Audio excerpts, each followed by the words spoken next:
काली गोटे एमिति न्यूज आसी जो न्यूज को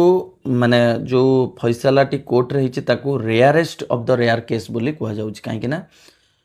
जोटा कि गोटे give a strong message to society against police brutality माने पुलिस कर जो निष्ठुरता थिला निष्ठुरता एगेंस्ट कोर्ट गोटे एमिति एक्शन नेइची जहाकू सारा देश आज कहूँ rarest of the rare case माने मदुराई तमिलनाडु रे गोटे साधारण मोबाइल सब चलाउथबा जने बाप पुओ दुई जन को कोविड टाइम रे 2020 रु 2020 रे कोविड टाइम रे से कोविड टाइमिंग अनुसार सबटी को खोली तांको सेटू पुलिस वाला उठे आनी थाना रे एमिति थर्ड डिग्री टर्चर करथिले जहाँ फल कि सेमाने प्राय 10 थर कपड़ा बदलैथिले तांकर ब्लीडिंग पाई तांको हॉस्पिटल को लेकिन हॉस्पिटल फिट बोली थाना वाला पावर अनुसार करके सेठू रिटर्न आनिक पुणी थाना रखी जहाँफल कि गोटे दुई दिन बाप पुओ दुई जनकर डेथ घटी जाइथिला जो डेथ कारण से चार्जसीट लगी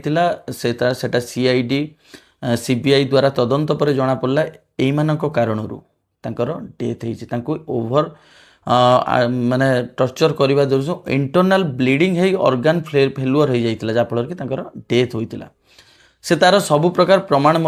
नष्ट कर देते सीसीटीवी फुटेज को सब डिलीट कर देते घर द्वारा जहाँ ब्लीडिंग होता सफा सुतरा कर देते किंतु कहीं न देखिले कहते ना ऊपर वाला देखुची जड़े लेडी कॉन्स्टेबल थिले जो जे कि एगेंस्ट बयान देते कोर्ट रे जहाँफल कि से बयान को भित्ति करी डेथ पेनाल्टी है गतकाली से 9 जन जाक समस्त को डेथ है से लोक फैमिली हुए तो भाई को पाइलेनी बापा को पाइलेनी किंतु न्याय पाइले जो लोक एमिति टर्चर करी जो 9 जन मारी से वर्तमान